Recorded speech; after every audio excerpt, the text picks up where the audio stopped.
PMC Hindi से जुड़े latest updates पाने के लिए हमें सोशल मीडिया पर फॉलो करें।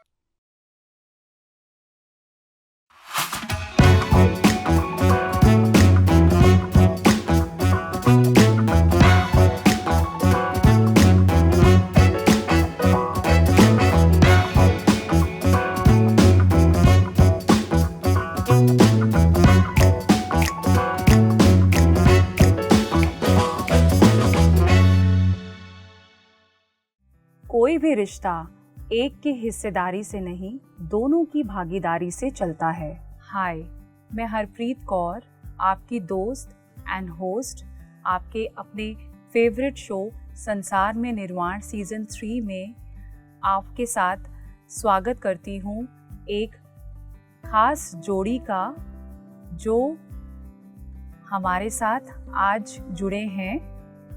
उनका नाम है doctor Divyani and mister Jayesh. Mister Jayesh एक आईटी कंपनी में प्रोजेक्ट मैनेजर हैं। तो आइए हम शो की शुरुआत करते हैं उनके इंट्रोडक्शन से। मैं डॉक्टर दिव्यानी जोगी, मैं बॉर्न हुई हूँ अहमदाबाद में और एक्चुअली हूँ मैं महाराष्ट्रियन, लेकिन मेरा जन्म स्थल है अहमदाबाद। अब देखिए क्या हो जाता है कि अहमदाबाद में तो मैं जन्म ली हुई और संजोग वाइज देखिए गुजराती के साथ ही मेरी शादी भी हो गई। अब मैं पढ़ी लिखी यहीं पे, I am a BCom student, पर उसके बाद मेरी जर्नी कुछ अलग हो गई और उसके बाद मैंने स्टडी अदर फील्ड में की और शिकागो यूएस में जाके मैंने स्किन एंड हेयर और नेचुरोपैथ की स्टडी की और इसी के साथ हमारी जर्नी शुरू हो गई। पढ़ाई के साथ साथ दूसरे अदर थिंग्स भी, जैसे कि खास लोगों को हेल्थ की अवेयरनेस देना बहुत जरूरी है।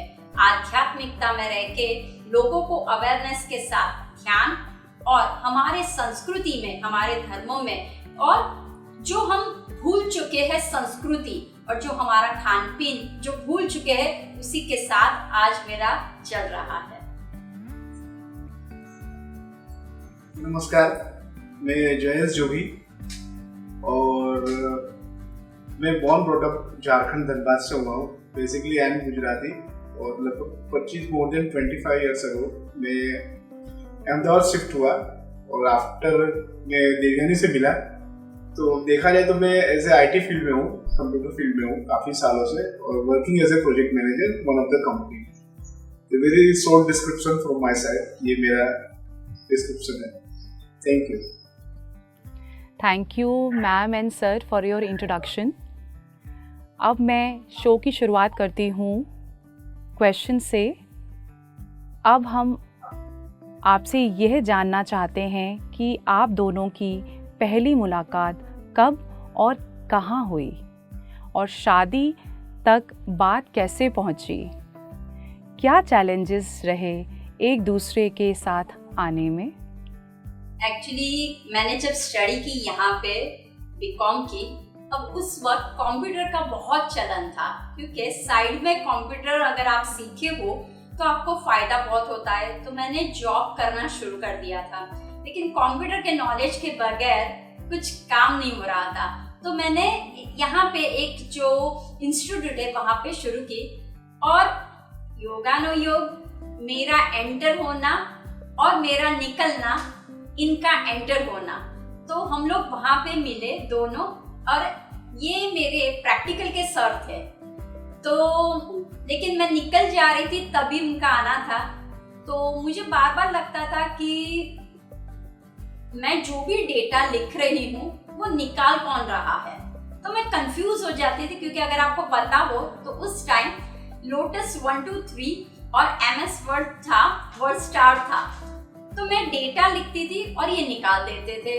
तो मुझे लगा ऐसा तो कौन है कि मेरा मैं लिख रही हूँ निकाल दे रहे। फिर एक बार मैंने कंप्लेंट की कि मैं हर वक्त डेटा लिखती हूँ और कोई ना कोई नहीं, वापस मुझे टाइपिंग करना पड़ता है, इवन तो हमें टाइप की प्रैक्टिस तो करनी है। तब जाके ये पीछे मेरे आ गए, मैं लिख रही थी, मेरे बिहाइंड में आ गए, फटाक से उन्होंने कैंसिल कर दिया। मैंने कहा ओके, तो ये बंदा है जो बार बार मेरे डिलीट कर रहा है। मैंने कहा क्यों आप डिलीट किए? तो बोले पर्सनल कोई भी बात नहीं लिखनी है, कुछ भी ऐसा नहीं करना है। तो मैंने कहा ठीक है। अब जाके उनके साथ इंट्रोडक्शन तो हो गई। अब धीरे धीरे हम लोगों की मुलाकात होती रही, तो वो थोड़े से जल्दी आने लगे क्योंकि मैं निकल रही थी और उनका आना था, जल्दी जल्दी आने लगे, हम मिलने लगे। और उसके बाद हमारा थोड़ा थोड़ा सा फ्रेंड्स के घर पे, दीदी के घर पे, सभी के घर पे हम लोग जा रहे थे। फिर भाभी भी मेरी है, तो वो भी चेक करती थी कि अरे हाँ ये बार बार सर क्यों आते हैं, एक बार आए तो ठीक है, 2 बार आए तो ठीक है, लेकिन इतनी बार क्यों बंदे आते हैं अपने घर पे। तो उनकी भी नजर थी हमारे पे। लेकिन देखा जाए ना कि अगर सही में लिखा हुआ है नसीब में तो होने ही वाला है। अब दूसरी बात मैं आपको ये बताती हूँ, यार ब्राह्मण परिवार से मैं हूँ, तो पापा को ज्योतिष का यानी कि कुंडली दिखाना, ज्योतिष पे वो बहुत बिलीव करते थे। तो उन्होंने पहले तो शादी की ना बोल दी कि आप लोगों की शादी, क्योंकि he is Gujarati and I M Maharashtrian, तो नहीं हो सकती। लेकिन जो हम लोग भाई बहन, 7 भाई बहन है घर के परिवार में, 7 भाई बहन है। उसमें जो मेरी 5वें नंबर की बहन है वंदना पाटिल, उसने मुझे बहुत हेल्प की, और मेरी भाभी ने अपेक्षा आस्टेकर, दोनों ने, खास तौर से बहन ने बोला कि पापा 3 बहन, हम लोग 2 बहनें ने शादी की है इंटरकास्ट में और बाकी के कास्ट में, तो आप इसका भी करवा दो। तो पापा बहुत गुस्से है, तुम्हारी जिम्मेदारी अब अगर कुछ भी हुआ तो, क्योंकि हम कुंडली पे बिलीव करते हैं, भले ये लड़का है मुझे नहीं पता। तो क्या हो जाता है कि जब कोई बहुत ही, तो मुझे थोड़ा सा टेंशन होने लगा कि देखो परिवार होना बहुत जरूरी है। तो मैंने इनसे बोला कि आप तो मुझे मिल जाओगे, लेकिन अगर मेरे पापा नहीं मिले या पापा मम्मी नहीं हुए तो मैं नहीं करने वाली हूँ शादी। और हम जहाँ जहाँ कोई बोलता था ये कुंडली बहुत अच्छा है देखता है, या फिर ये ज्योतिष बहुत अच्छा है, हम उनके पीछे भागते थे। और फाइनली ऐसा हुआ, 13 लोगों को, 13 ब्राह्मण्स को हमने बताया हमारे जन्माक्षर, उसमें से 12 ने हाँ बोला, 12 ने ना बोला और 1 ने हाँ बोला।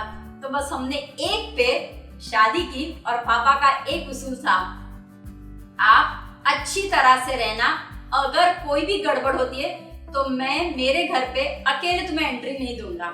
तो अब आप लोगों को निभाना है, मैं बेटी दे रही हूँ आपको, लेकिन ध्यान रखना कि वो अकेली घर पे ना आए, अगर आओगे तो दोनों का स्वागत होगा, नहीं तो फिर नहीं होगा। तो इस तरह से हम लोगों का थोड़ा सा चैलेंज भी रहा, और इस तरह से हमारी जर्नी शुरू हो गई। बहुत खूब। सर आप बताएं। मैं जब क्रॉस करता था, जब मैं मतलब जाता था जॉब पर, तो ये हमें सब मिलती थी, तो मुझे लगता था कौन है। और दूसरी बात है कि मेरे घर के पास में ही रहते थे ये लोग। और दूसरी बात है कि उनका काफी बड़ा घर था, और घर के बाहर में एक अच्छे से, मतलब एक बड़ा हिरन और एक छोटा हिरन, कच्चा हिरन, वो फोटो मतलब ड्रॉ किया हुआ था, वो ड्रॉ किया हुआ था।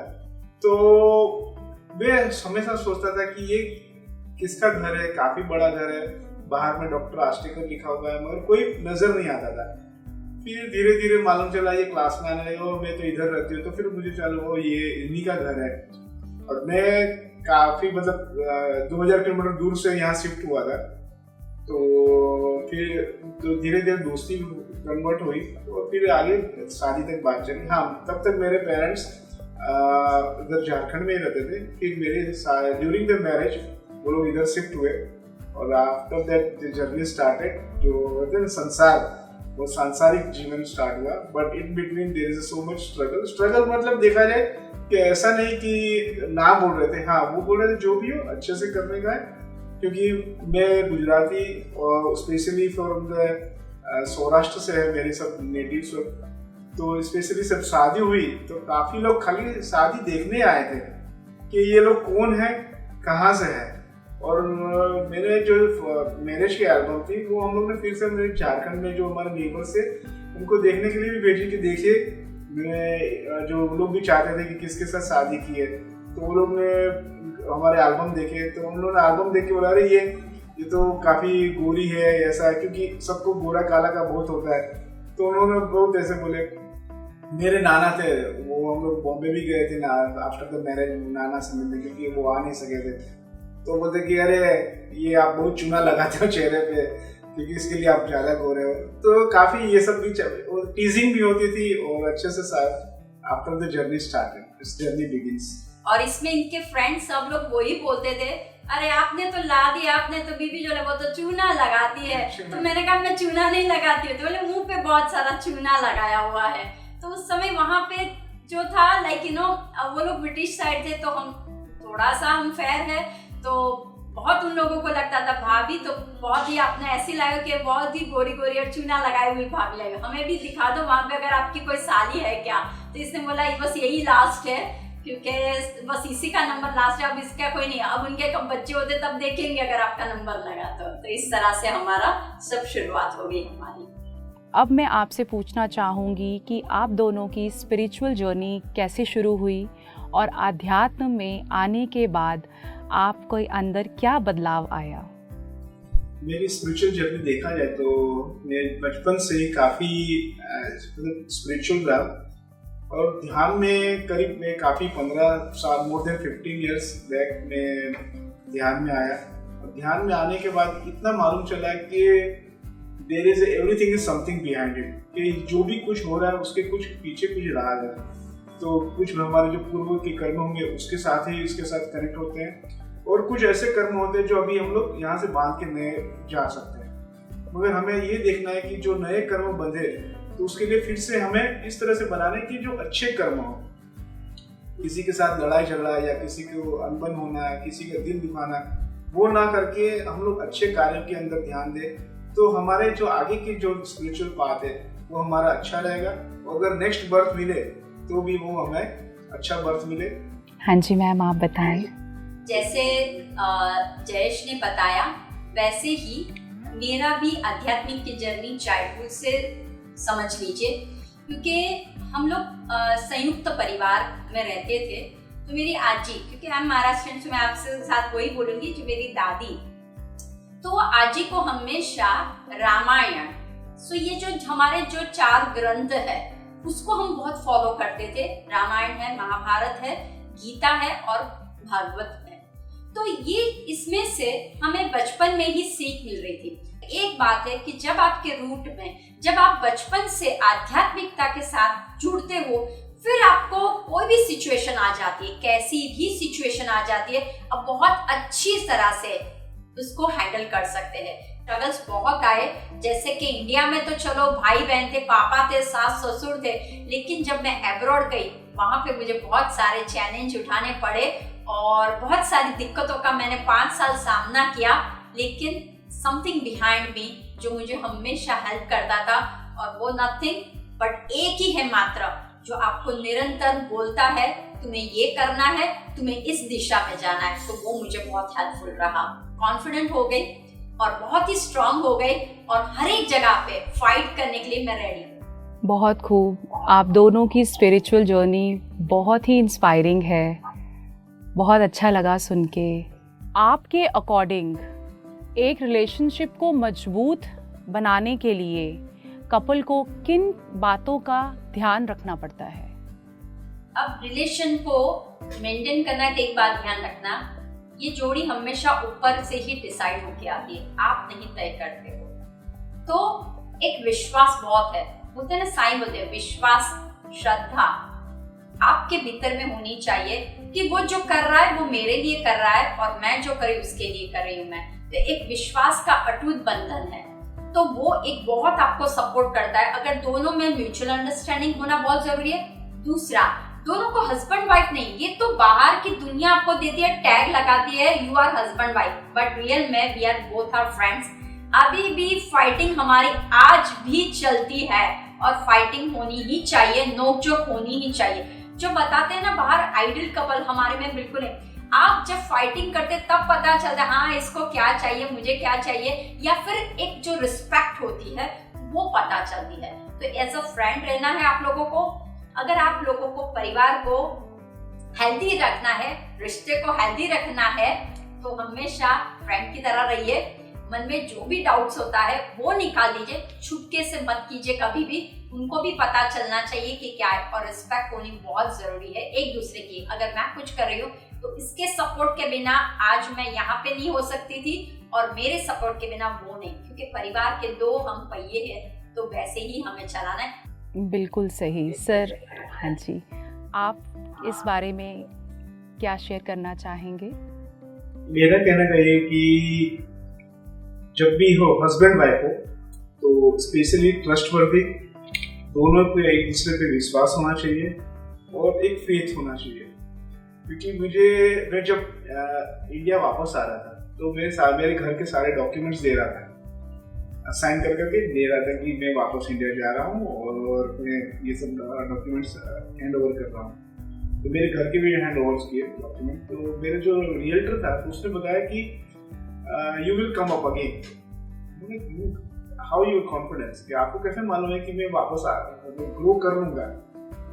बोले कि ना, तुम कर सकते हो। तो उन्होंने बताया कि ना, यू विल बैक अगेन। तो मैं क्यों इतने कॉन्फिडेंस क्यों? क्योंकि उसने बताया कि यू हैव द फैमिली। बोले तुम्हारे साथ फैमिली है? बोले तुमको क्या प्रॉब्लम है? तो मेरा डाइवोर्स हो गया है and I am living alone, and so that's the reason I am saying you will grow up again और definitely you will reach it. और मैं वापस इंडिया आया। आपके अकॉर्डिंग कौन सी 3 बातें हैं जो रिलेशनशिप को परफेक्ट रिलेशनशिप बनाती हैं? कैसे हम अपने रिश्ते को टूटने से बचा सकते हैं? First thing is trustworthy, faithful and caring nature. ये 3 चीज है जो आपके रिलेशन को हेल्दी रिलेशन, ऐसा नहीं है कि मैरिज लाइफ, कोई भी लाइफ होगा, आपके फैमिली फ्रेंड्स हुए फैमिली हुई, इसको हेल्दी बनाती है। हमेशा अगर रिलेशन को हेल्दी रखना है तो जिंदगी में जो भी आप काम करते हो तो उसके पीछे आपका परिवार का हाथ बहुत जरूरी है। अगर आपके सपोर्ट में है, अगर आप परिवार के साथ करते हो तो दुनिया को कोई ताकत नहीं है कि आपके रिलेशन को कोई भी नुकसान पहुंचा सकता है। बिल्कुल सही बोल रहे हैं आप। अच्छा, आपके अकॉर्डिंग पार्टनर का सपोर्ट होना कितना ज़रूरी है आपकी सांसारिक और आध्यात्मिक जर्नी में? पार्टनर का सपोर्ट होना काफी जरूरी है, क्योंकि कुछ चीजें ऐसी होती है कि without support of the partner you are not, आपका फुलफिल नहीं कर सकते। क्योंकि देखा जाए कि सांसारिक आप कुछ करना चाहते हो, स्पिरिचुअली में आगे बढ़ना चाहते हो, मगर आपके काम के अंदर ही इतने बिजी रहेंगे आप स्पिरिचुअल पाथ पे नहीं बढ़ सकते। तो मेरा है कि पार्टनर को भी सपोर्टिव होना चाहिए। जैसे मैं देवानी को सपोर्ट कर रहा हूँ, मुझे सपोर्ट कर दिए, मैं ध्यान में बैठा हूँ तो ऐसा नहीं कि जो से म्यूजिक बजना चाहिए।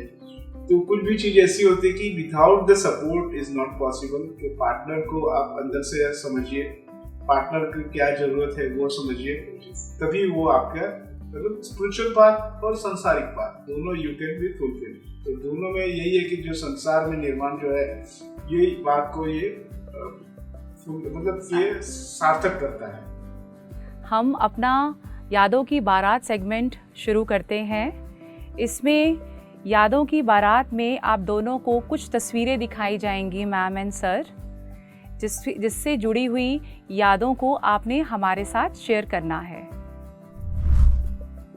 आइए स्क्रीन पर देखते हैं पहली तस्वीर। ये तस्वीर हमारे शादी की है। एक्चुअली हमने शादी की थी महाराष्ट्रियन स्टाइल से, और तब हमारी जो कस्टम होती है वो बहुत लंबी होती है, तो इतनी सारी चल रही थी तो इनको प्यास लगी थी। तो बोले बाप रे बाप, कब तक चलती रहेगी ये शादी, कुछ पीने को या कुछ तो बोलो। तब उन्होंने आई थिंक सो, मुझे लग रहा है लिम्का या याद नहीं है, कुछ कोको कोला या लिम्का लेके आए थे। बोला कि कुछ ठंडा जमाई राजा को पीना है, तब वो लेके आए और फिर हम दोनों उसी टाइम एक स्ट्रॉ से, 2 स्ट्रॉ से और एक बॉटल थी और वहां से हम पी रहे थे। तो लिम्का की आई थिंक सो थी। तो ये शादी के वक्त का है फोटो। बहुत सुंदर कैंडिड पिक है ये, बहुत सुंदर। तो आइए देखते हैं दूसरी पिक। ये हमारी सेकंड डॉटर की है जो शिकागो में बोर्न हुई थी। जैसे मतलब जनरली यहाँ अलाउ नहीं करते हैं आपको ऑपरेशन थिएटर के अंदर, तो मुझे यूएस में अलाउ करते हैं कि आप ऑपरेशन थिएटर के अंदर हस्बैंड और उनकी मम्मी आ सकती है। तो मैं वहाँ तो कोई था नहीं, तो मैं अकेला ही था। तो मैं मतलब उन्होंने ड्रेस दिए थे, तो वो ड्रेस पहन के अंदर गया था ऑपरेशन थिएटर के अंदर। जब फिर अदिति बॉर्न हुई, फिर वे नर्स ने बोला कि देखिए उनको, आपकी वाइफ को बताइए, तो फिर वो मैं लेके गया था। वो तब की ये तस्वीर है। बहुत सुंदर, बहुत टची तस्वीर है ये। सच में उस समय मेरा सिजेरियन हुआ था, तो थोड़ी सी हालत तो बहुत खराब हो गई थी। लेकिन मैंने बोला था जयेश तुम्हें कहीं नहीं जाना है, यहीं पे पकड़ के रखना है मुझे, पता नहीं ये लोग क्या करेंगे कैसे, क्योंकि सिजेरियन नाम सुन के मैं तो डर गई थी। तो उससे बोला मैं तुम्हारे साथ हूँ, टेंशन मत कर, और मैं तुम्हें बताऊंगा कि कैसे क्या। नो डाउट मुझे पता तो चल गया था कि I have a baby girl, तो मुझे पता था कि बेटी आने वाली है घर पे। तो वहाँ पे जब मुझे उन्होंने पर्दा जैसा रखा था जिससे नीचे का पार्ट में ना देख पाऊँ, होश था क्योंकि स्पाइनल पे वो देते, तो मुझे होश सब कुछ था, वो कैसे कर रहे हैं, धड़ाधड़ करके कर रहे थे, सब कुछ मुझे फील हो रहा था, मेरा शरीर हिल रहा है। लेकिन इतना सारा करने के बाद एक प्यारी सी नन्ही सी बेटी जब जयेश ने हाथ में लिया और मुझे देखा, ले यही है तुम्हारी, जिसने तुम्हें इतनी सारी तकलीफ ना, ले देख ले, अब तुम इसी को देख ले। तो it was very like you know, बहुत ही एक बोलते हैं ना कि पहली वाली को तो मैं नहीं देख पाई थी, लेकिन दूसरी वाली को मैंने सही में एक्सपीरियंस बहुत बढ़िया रहा। कि जब आप हॉस्पिटल में, उसमें भी ऑपरेशन थिएटर वहाँ पे होता है, आपकी डिलीवरी होती है, आपके उसके बाद वो फटाफट कैसे क्लीन करके आपको फटाक से दिखाते हैं कि देखिए, आप देखिए कि कैसा। तो वो एक मोमेंट इतना माँ के लिए सुपर होता है, क्योंकि माँ बनना यानी हमारा नया जन्म होता है, तो वो मोमेंट मैं कभी नहीं भूल सकती हूँ। आइए देखते हैं नेक्स्ट तस्वीर स्क्रीन पर। या वही हॉस्पिटल में जब मैंने बेबी को जन्म दिया, तो उसके बाद उस समय क्रिसमस का, यानी मेरी बेटी दिसंबर 15 को आई थी, तो बड़ी बेटी का फोटो है बाजू में, और वो बहुत एक्साइटेड थे क्योंकि जब मैं हॉस्पिटल में चेक करने के लिए आती थी कि वो हमेशा सोनोग्राफी से चेक करते थे, बोलते थे कैसा है बच्चा कैसा। तब मुझे उन्होंने क्वेश्चन किया था आफ्टर 3rd मंथ के बाद, उन्होंने मुझे पूछा था कि ma'am are you interested to know कि ये बच्ची है या बेटा या कौन है, क्योंकि अभी आप बता सकते, उसके बाद नहीं, क्योंकि आप तैयारी भी ऐसे करो। मैंने कहा ठीक है। तो मेरी बेटी को बेबी या बेबी गर्ल ही चाहिए थी, क्योंकि उसके दिमाग में था बॉय आर ऑलवेज नॉटी, तोड़ देता है फोड़ देता है, मम्मी मुझे तो बहन ही चाहिए। तो उसने बोला कि डॉक्टर क्या है अंदर, मम्मी के पेट में क्या है। तो डॉक्टर ने बताया गैस तुम्हें क्या चाहिए। तो बोली आई वांट बेबी गर्ल, यानी कि मुझे बहन चाहिए। तो बोली ओ वाओ, आपकी बात सांता क्लॉस ने सुन ली है। तो बोली या रियली। तो वो इतनी एक्साइटेड हो गई थी। तो कब से स्कूल से वहाँ पे 3 बजे वो बच्चे आते हैं, तो वो इतनी एक्साइटेड थी, मुझे मेरी बहन को मिलने जाना है, मुझे बहन गए। फाइनली ऐसे ही, क्योंकि वहाँ पे स्कूल ड्रेस तो होता नहीं था, ऐसे ही जैसे बस उसकी आई, बोला डैडी मुझे अभी के अभी लेके जाओ मम्मी के पास और मुझे बहन को देखना है। तो वो इतनी एक्साइटेड थी, इतनी छोटी थी, बोली मम्मी कितनी बाल लंबे हैं, कितनी लंबी है, और तो मेरे साथ कन्वर्सेशन कर रही थी वो। और वो मोमेंट जयेश ने वो कैमरे में कैच की थी। वाओ, बहुत खूब, बहुत अच्छा, वेरी ब्यूटीफुल। आइए देखते हैं नेक्स्ट तस्वीर। या ये तस्वीर मेरे आई बाबा की है, मेरे पापा मम्मी, और उनके साथ मैं खड़ी हूँ। मेरे भांजे की जब शादी थी तो हमने पूरा कस्टम महाराष्ट्रन स्टाइल का बनाया हुआ था, तो पैठणी की साड़ी हमने पहनी थी। तो एक मोमेंट था, क्योंकि टिपिकल मराठी स्टाइल से सब कुछ शादी हो रही थी, तो वो मोमेंट पे मेरे आई बाबा थे, बहन सब लोग थे। तो उसमें ये फोटो पे बोला कि अरे मौका भी है और वक्त भी है, क्योंकि हम ऐसे ही बैठे हुए थे, क्योंकि अलग तरफ वो कुछ रस्में चल रही थी। तो फिर आई बाबा के साथ मैंने फोटो खिंचवाई थी, और टिपिकली स्टाइल से मैंने भी वैसा ही कॉस्ट्यूम पहना हुआ था, और मेरे आई बाबा भी वैसे। तो हमेशा मैं कहीं पे भी जाती हूँ तो मेरी एक फोटो तो मेरे आई बाबा के साथ तो रहती है, और क्योंकि इंस्पायर देने वाले इंस्पिरेशन मेरे पहले वो है, मेरी गुरु भी वो है, और मुझे आगे जाने में भी मैं बोलूँ ना तो उनका ही हाथ है, सपोर्ट है।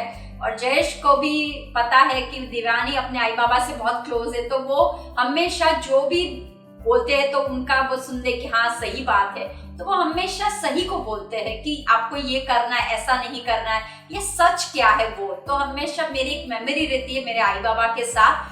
तो अब तो मेरे पापा इस दुनिया में नहीं, लेकिन ये बस मेरे भांजी की जब शादी हुई थी तब का ये मेमोरी की फोटो है।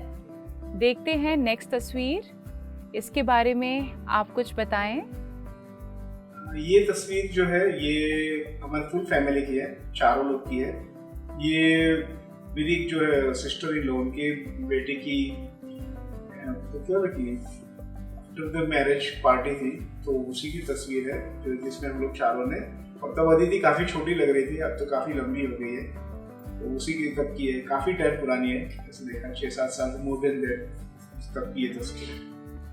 ये तस्वीर में सब लोगों को बोला था आपको जैसा जो ड्रेसअप करना है आप कीजिए और आइए और बस मस्ती करनी है, क्योंकि आफ्टर मैरिज और ये था तो बस हम बहुत ही एकदम रिलैक्स हो गए थे भांजे की, क्योंकि मैंने जैसे आपको बोला कि हम लोग 7 भाई बहन हैं, और मुझे लाइक यू नो बहुत सारे सभी बहनों को बेटे बेटी सब मिलके, तो हमारे परिवार बहुत बड़ा है, तो उसमें ये बहन के बेटी की थी, तो हम लोग बस सब लोग रेडी होके मस्ती के मूड में थे। हमने डांस वहाँ पे किया था, और डांस करने के बाद ऐसे ग्रुप में कर रहे थे, और उसी के बीच में हम चारों ने ऐसा हग किया और फिर एक क्लिक किया, और फिर बोला नहीं ये मोमेंट बहुत अच्छा लग रहा है, चलो अब सही में हम लोग सब कुछ शांत हो गए, अब एक तरफ जाते एक स्पॉट देखते और क्लिक करते। बहुत ही ब्यूटीफुल कैंडिड पिक है आपकी ये। आइए देखते हैं नेक्स्ट तस्वीर। ये ओकेशन की उसी टाइम की तस्वीर है, तो हमारी बहुत रेयर होती है मेरी और देवयानी की फोटोग्राफ्स। कभी कभी ऐसे इंसिडेंट हो जाते हैं कि चलो हम लोग खिंचवा लेते हैं, तो तब की ये तस्वीर है, उसी प्रोग्राम के अंदर की ये तस्वीर, तो उसमें सब लोग एंजॉय कर रहे थे, चलो देवयानी तुम भी आ जाओ कर लो फोटोग्राफ्स, तो तब की है। एक्चुअली हम लोगों ने जैसे पहले डांस वांस कर लिया, और उसके बाद सब लोग है ना ऐसे टैग लेके ये बैठे हुए थे, सब 2-3 थे कौन सा, तो उसमें पता नहीं सडनली सब लोग कर रहे थे, तो मैंने कहा मैं क्यों पीछे हटूं, तो मैंने भी एक उठाया, तो उसमें आया बेस्ट कपल, तो मैंने कहा वाओ आ गया देखो। तो आप जब होते हैं ना कि आपके हाथ में भी वैसा ही सब कुछ आता है, या आपके जो थॉट्स होते हैं या आप जो करना चाहते हैं वही आपको दिखाई देता है, तो हम ऐसे ही उठा रहे थे सब, तो उसमें मैंने उठाया और देखा ओह बेस्ट, और मैंने ऐसा किया, और फटाक से मेरी बेटी ने फोटो किया कि मम्मी एग्जिट आया आप लोगों का। आइए देखते हैं नेक्स्ट तस्वीर। ये तस्वीर जो है हम लोग कुर्ग गए थे, तो कुर्ग से आगे और एक जगह है जहाँ ये कावेरी रिवर है, तो वहाँ पे जनरली दिन में 2 बार हाथी आते हैं और उनको सब आप नहला सकते हो सब, तो बच्चे लोगों को काफ़ी एक्साइटमेंट था। और उस दिन शायद कुछ हुआ, तो उस दिन हाथी आए नहीं थे, हम लोगों ने पानी के अंदर कावेरी रिवर है तो उसी में अच्छा से एंजॉय किया, और काफ़ी एकदम क्रिस्टल वाटर है, काफ़ी ठंडा पानी था, और यू कैन सी द आपके नीचे से मछली जा रही है, पानी एकदम कांच जैसा पानी, एकदम क्लियर वाटर है, तो काफ़ी अच्छा था। एक्चुअली क्या है कि मुझे नेचर बहुत पसंद है, तो इन्होंने बोला कुर्ग में तो बहुत अच्छा और मैं तुम्हें देखो ऐसी जगह पे लेके जहाँ पे हत्ती लोग हैं, यानी कि एलिफेंट है, उसको नहलाना है आप लोगों को, ये करा, तो वी आर सो एक्साइटेड, वाह वाह पानी है, हाथी है, यानी एनिमल भी मिल जाएगा, कुदरत भी मिल जाएगा। लेकिन जब गए तब पता चला अरे हाथी तो है नहीं, तो मेरी दोनों बेटियां नर्वस, अरे अब क्या करें। अब देखिए इनको तो क्या पानी दिखाने का काम करते हैं, लेकिन अब करो जो करना करो, नहीं ये नहीं करना हुआ। और मुझे मस्ती और मेरी बेटियों को भी पानी से या ना बहुत लव है, कहीं पे भी बीच मिल जाए, कहीं पे भी वाटर मिल जाए, बस भूल जाओ, फिर आपको खाना नहीं मिलेगा चलेगा, लेकिन पानी मिले तो बहुत बढ़िया है। तो बस पानी था, मैंने कहा ठीक है छोड़ो, हाथी नहीं तो कोई बात नहीं, अरे हाथी तो आएगा ना, अरे हम तीनों है ना, और देखो मैं कैसे हथनी की तरह हूँ, चलो हम लोग मस्ती करते हैं। चलिए देखते हैं हम आखिरी तस्वीर। ये जो आखिरी तस्वीर है जो हमारे नीचे एवरी ईयर गरबे होते हैं, तो उसके अंदर काफ़ी अच्छा डेकोरेशन होता है और सब लोग काफ़ी एक्टिवली पार्टिसिपेट करते हैं। तो मुझे तो गरबा करना आता है, डांस आता नहीं है, मगर देवयानी और बच्चे लोग दोनों काफ़ी जब नीचे जाके एंजॉय करते हैं और डेकोरेशन अच्छा रहता है, तो उसी की ये तस्वीर है, तो हम लोगों ने खिंचवाई है। यूजुअली क्या हो जाता है कि अगर म्यूजिक आता है या फिर डांस का आता है तो जयेश जरा दूर से ही देखता रहता है। वो आते हैं लेकिन इतना वो इन्वॉल्व नहीं होते हैं। और जैसे मैं बहुत एक्साइटेड रहती हूँ, नवरात्रि 9 दिन अगर गुजरात में अहमदाबाद में अगर आप आए और गरबा नहीं खेला तो फिर आपने क्या देखा, वो बात हो गई। तो गरबा यहाँ पे इतना सुंदर होता है, तो हमारी सोसाइटी में ही बहुत बढ़िया होते हैं। और फिर लास्ट डे हम लोग कंपटीशन रखते हैं तो बच्चों को भी अच्छा लगे और हम लोगों को भी। तो हम लोगों के लिए कंपटीशन नहीं होता, बट हम एक पार्ट करते उसके अंदर। तो हम लोग, मेरा जो ग्रुप है पूरा, तो हम लोग ऑलवेज एक परफॉर्मेंस हमारी तरफ से रहता है। तो उसमें मैंने परफॉर्मेंस हमने किया था और बेटी लोग भी आए हुए थे, और बेटी को म्यूजिक का बहुत शौक है, तो वो गिटार उसके साथ ही, क्योंकि परफॉर्मेंस नीचे चल रहे थे सब कुछ, तो बस गिटार उसके पास थी। तो मैंने कहा चलो कोई बात नहीं, अब मैं कपड़े कुछ लेने, यही है क्योंकि हमने जस्ट परफॉर्मेंस फिनिश किया था और कुछ बहुत बढ़िया सा सॉन्ग पे हमने डांस किया था सबने मिलके। और वो मोमेंट भी बहुत ही यादगार थी, क्योंकि इतने हम लोग भले 9 दिन करते, थक भी जाते, लेकिन करना तो है क्योंकि माता के द्वार पे आए। इसी के साथ हम यादों की बारात का सेगमेंट ख़त्म करते हैं। अब हम अपना नया सेगमेंट शुरू करते हैं जिसका नाम है रैपिड फायर राउंड। इस रैपिड फायर राउंड में हम उनसे एक सवाल पूछेंगे और उसका जवाब उन्होंने एक वर्ड में देना है। पहला सवाल, आप अपने पार्टनर के बारे में क्या फील करते हैं? 3 शब्दों में कुछ बताइए। She is very confident, she is brave, she can manage anything. Great. What are 3 things on your bucket list? मेरी बकेट लिस्ट में है कि संसार में ध्यान के साथ स्वास्थ्यता का भी प्रचार हो, वो मुझे करना है। घर घर में फ्री ऑफ मेडिसिन और फ्री ऑफ डिजीज करना है। सर आप बताइए।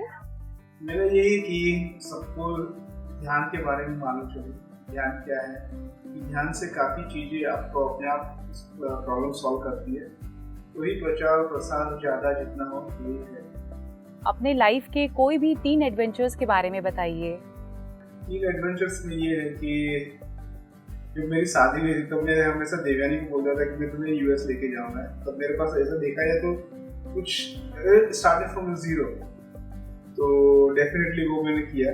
और दूसरा ये कि हम लोग ने वहाँ जाके घर लिया खुद का किया, और फिर सम अनफॉर्चुनेटली फिर वापस आना हुआ, देन अगेन ग्रो।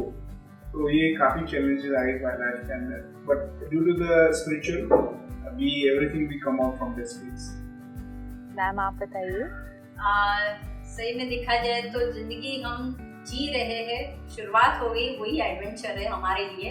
लेकिन हाँ, वो मैं एक बात बता सकती हूँ कि मैं 7 समंदर दूर कभी अकेले कहीं पे भी यहाँ से यहाँ भी नहीं गई थी। तो मेरे लिए वो एक एडवेंचर रहेगा कि जैसे ही मैं इंडिया से गई वहाँ पे अकेले, बेटी को लेके, उसके सॉफ्ट टॉयज को लेके, और जिंदगी में पहली बार जब आप जाते हो आपको बहुत सारी तकलीफें पड़ती है, तो वो एक पार करके फाइनली मैं मेरे हस्बैंड को भूल पाई। तो वो मेरे लिए बहुत था।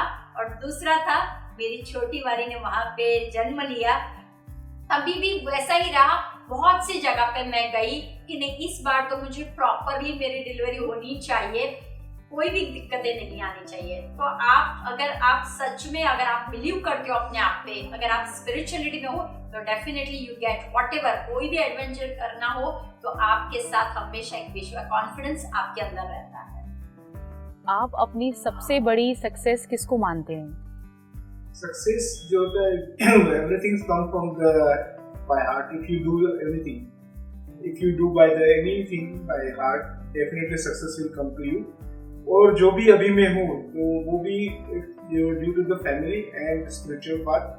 जो मैं अभी देखा है कि जो रोल मुझे दिया जाता है, कोई भी कंपनी के अंदर जाता हूँ, तो वो रोल पाने के लिए और वो रोल को मैं निभा पाऊँ, तो उसके लिए स्पिरिचुअल बात और जो भी मेरा टीम वर्क हुआ, जो भी फैमिली का सपोर्ट हुआ, उन्हीं के साथ में ये सक्सेस कर पाता हूँ, otherwise I will not achieve. Ma'am आप शेयर कीजिए। मेरे लिए परिवार है तो मैं बहुत सक्सेस हूँ, और तो परिवार ही मेरा 100% मैं परिवार को देना चाहती हूँ। आप दोनों रिलेशनशिप में किसको ज़्यादा वैल्यू देते हैं? रिलेशनशिप में जो होता है कि जैसे हस्बैंड वाइफ का रिलेशनशिप, उसके अंदर ट्रस्ट वर्दी होता है, without trust is not possible. तो मैं उसको ज़्यादा एम्फसाइज करता हूँ, बिकॉज मैं लास्ट दो देखा जाए जब से कोविड है तब से मैं घर पे हूँ, otherwise I am roam here and there, और मंडे को जाता था, फ्राइडे को आता था, तो ये ऑलमोस्ट मोर देन 15 ईयर्स से था मेरे साथ में। तो ये आपको कोई भी रिलेशन मेंटेन करना हो तो किस तरह से हो सकता है कि आप उनकी जो बात है, उनके क्या है, क्या रीज़न है, क्या जो बोलना चाहते हैं, तो उसके अंदर क्या तात्पर्य है, वो आपको ढूंढना पड़ता है, और उसके साथ साथ में आपको ये देखना पड़ता है कि क्या आप उसके लिए कर सकते हैं, वो देखना पड़ता है। तो if you maintain any relationship, जैसे हस्बैंड वाइफ फैमिली रिलेशनशिप, बच्चों के साथ के रिलेशनशिप, या फ्रेंड के साथ में रिलेशनशिप, प्रोफेशनल और पर्सनल, तो due to the dependency is a vice versa, कि आपको उनके जैसे देखा जाए you scratch my back I scratch your back, तो ये सब टर्म्स होते हैं कि हाँ एक दूसरे के हेल्पफुल होना चाहिए, एक दूसरे पे आप साथ निभाओ, तो डेफिनेटली आपको ये साथ आगे तक जाता है, लंबे तक जाता है।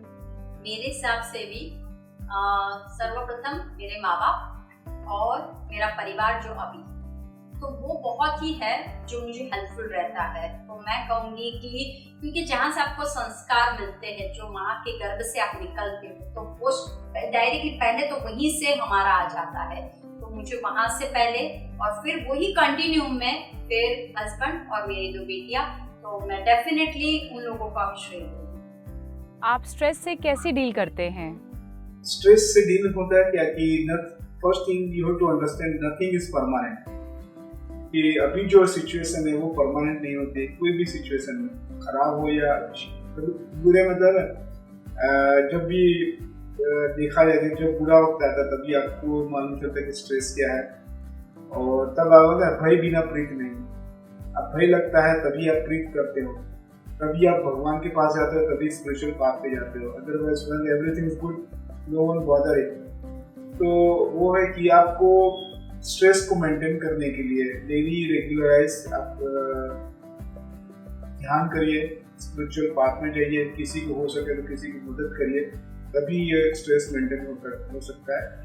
स्ट्रेस का मतलब है चिंता, तो यहाँ पे कहावत है चिंता चिता समान है। स्ट्रेस लेने का ही नहीं, अगर आप रेगुलर जिंदगी में जीते हो तो आप सब कुछ स्ट्रेस को भी बहुत अच्छी तरह से डील कर सकते हो। जब आध्यात्मिकता अंदर होती है तो स्ट्रेस रहता ही नहीं।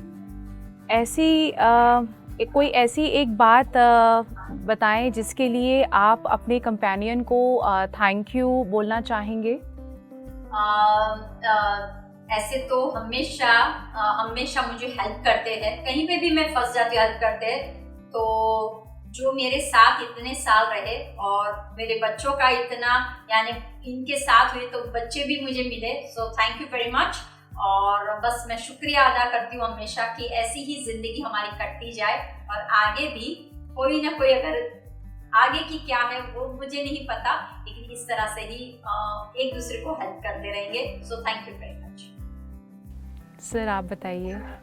थैंक यू उसी के लिए कि मुझे कोई कुछ चीज़ ऐसी होती कि वहाँ मुझे इनटू या इन डेप्थ मुझे जाना नहीं पड़ता है, क्योंकि मुझे बहुत टाइम में अवेलेबल नहीं रहता हूँ, मैं जस्ट फोन करता देवनी ये है यू कैन मैनेज इट, तो वो अपने आप कर लेते।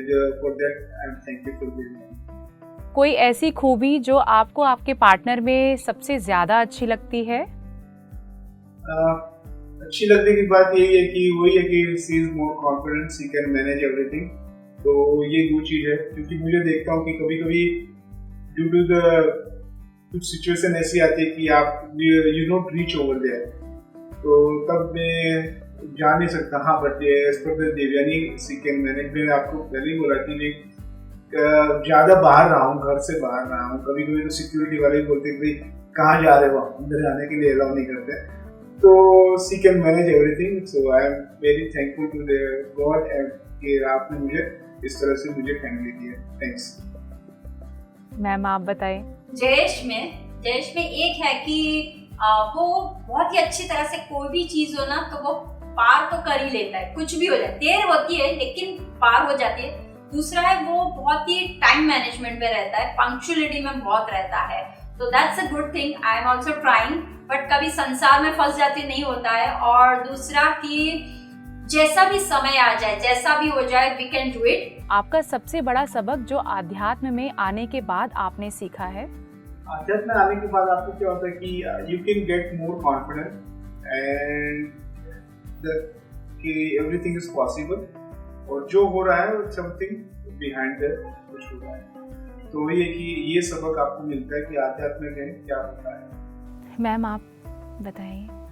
आध्यात्मिक में आने के बाद पहले तो समझ में नहीं आता था, सिचुएशन पता चलती थी, समझ में नहीं आता था, लेकिन जैसे जैसे हम स्पिरिचुअलिटी में आ गए, अब सिचुएशन कैसे डील करनी है, किस तरह से इसका रिजल्ट क्या आएगा, वो हमें अब पता चलता है। और खास विजडम बहुत क्लियर हो जाते हैं हमारे कि ये जो हो रहा है वो आप ही करते हो, और जो होने वाला है वो भी आप ही करते हो। You create your life and you destroy your life. आपने एक दूसरे को सबसे पहला गिफ्ट क्या दिया? This is a big question. मैंने कुछ दिया ही नहीं अभी तक। मैंने कुछ नहीं दिया है। जो भी रहता है वो तुम दे के आना और आई विल पे यू। तो जिसको वो जो पसंद है वो लेके आती है, और कितना का बिल हुआ मुझे दे देना, मैं तुम्हें उतने पैसे दे दूंगा। तो मेरा अभी तक कुछ, अभी उसको क्या पसंद है मैं तो वो तुम लेके आती है, तो मैंने अभी कुछ किया नहीं। मुझे सरप्राइज बहुत अच्छी लगती है, तो मैं हमेशा उसके लिए, और पहली गिफ्ट शर्ट थी, ऑरेंज और फ्लावर शर्ट दिया था सबसे पहले। और स्टार्टिंग के वक्त मैं हमेशा उसके बर्थडे के दिन रात को 12 बजे छोटा सा कपकेक और उसके ऊपर कैंडल रूम में छुपके से लेके जाती थी और उसका सेलिब्रेट करती थी। तो मैंने फर्स्ट उसको दिया था। अभी भी वो मुझे कभी आज तक कुछ भी नहीं दिया है, वो ही बोलता है इतना सारा वो तुम्हारा ही तो है, तो मैं क्या दूँ और तुम्हें। चलिए इसी के साथ हम अपना रैपिड फायर राउंड खत्म करते हैं। तो हम चलते हैं अपनी जोड़ी के साथ हिम और हर राउंड में। मैम एंड सर, आपको अपने इस राउंड में हिम और हर में इशारे से आपको जवाब देना है, और मैं शुरू करती हूँ क्वेश्चन। एक इमोशनल फिल्म देखकर आप दोनों में से कौन ज़्यादा इमोशनल हो जाता है?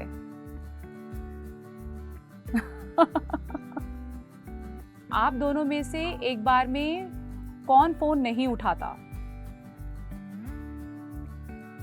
आप दोनों में से गुस्सा किसे ज़्यादा आता है? आप दोनों में से कौन ज़्यादा शांत है? आप में से कौन घूमना फिरना ज़्यादा पसंद करता है? ओ सर आप? आप दोनों में से कौन ज़्यादा बोलता है? मैम आपके लिए एक टास्क है, आपको सर के लिए आपका कोई भी फेवरेट गाना गाना है। तुमको देखा तो ये ख्याल आया, तुमको देखा तो ये ख्याल आया, जिंदगी दूर तुम घना साया, तुमको देखा तो ये ख्याल आया। ब्यूटीफुल मैम, बहुत सुंदर आवाज़ है आपकी, बहुत प्यारा गाना गाया आपने। सर आप कुछ करेंगे मैम के लिए? मैम ने इतना ब्यूटीफुल गाना गाया है आपके लिए, आप भी कुछ कीजिए, कोई भी टास्क, चाहे डायलॉग बोलिए चाहे गाना गाइए। जस्ट वो मेरे लिए एक ही है कि एक ही डायलॉग है कि थैंक्स, कि जो अभी तक है कंपेनियन के तरह के, तो मैं थैंक यू कहता हूँ देवयानी को कि इसी तरह से बनाए रखना और इसी तरह से अपनी गाड़ी फिट चलती रहे। Thank you so much ma'am and sir हमारे साथ जुड़ने के लिए। हमारी ऑडियंस को कोई आप अपनी तरफ से मैसेज देना चाहते हैं? आप दोनों सर आप? या मेरा एक ही है कि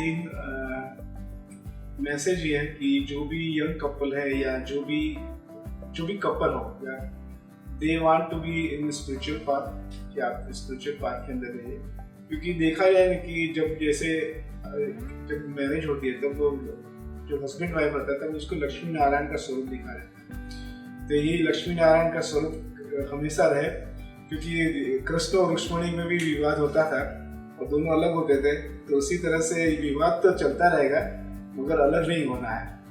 तो हमेशा कायम रहे, जोड़ी कायम रहे, जोड़ी बनी रहे और इसी तरह से संसार आगे बढ़ता रहे।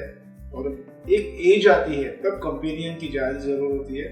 स्टार्टिंग में तो कंपेनियन की जरूरत नहीं पड़ती है कि आपके साथ में बाल बच्चे आए, आप उसको आगे बढ़ाने में पढ़ाने में चले बिजी रहते हैं, आपको मालूम नहीं चलता समय कहाँ चला जाता है। मगर जब समय चला जाता है तब आपको जब कंपेनियन की याद आती है कि आप शेयरिंग किसके साथ करोगे, क्योंकि तब आपके माँ बाप भी नहीं रहते हैं और कोई चीज़ ऐसी रहती है कि आप सबको शेयर भी नहीं कर पाते हैं। तो यही है कि कंपेनियन हुए कि आपके हस्बैंड वाइफ है तो उसी के अंदर आप शेयर करो और अपने जो है तो आपको जितना है गाइड मिलता रहेगा और आपके साथ अच्छी तरह संसार बढ़ता रहेगा। बहुत खूब। मैम, आप क्या चाहेंगे शेयर करना? संसार में निर्वाण, संसार में रहना है, लेकिन आध्यात्मिकता के साथ अगर आप रहते हो तो शुरुआत में कई दौर ऐसे आते हैं कि जहाँ पे आपको समझ में नहीं आती, लेकिन जब आप विजडम मिलता है आपको तब समझ में आता है कि यहाँ पे मैंने गलती की हुई है। तो बस जो भी न्यू कमर्स है, जो बिगिनर्स यानी कि अभी जब शादी की हुई है या उनको पता चला हुआ है, तो उन लोगों के लिए हम खास बोलना चाहिए जो हमने गलतियां की, हमने बहुत सारे प्रॉब्लम्स को फेस किया। आप लोग जब ऐसे स्पिरिचुअल लाइन में रहोगे तो आपको सब कुछ सामने दिखाई देगा, क्यों हो रहा है, उसका क्या करना है और अब हमें इसका रिजल्ट क्या मिलेगा। तो बस यही मैं कहना चाहूंगी कि संसार में निर्वाण ही, संसार में भी रहना है और संसार के साथ एंजॉय भी करना है और स्पिरिचुअलिटी को भी बढ़ाना है। बहुत खूब, बहुत प्यारा मैसेज है आप दोनों का ma'am and sir. Thank you very much. Thanks. दोस्तों, आज के एपिसोड में हमने ये जाना कि हम अपने रिलेशनशिप को कैसे और मजबूत बना सकते हैं। तो बस आज के लिए इतना ही और हम फिर मिलेंगे अपने नए गेस्ट कपल के साथ। TMC हिंदी बदले जीवन।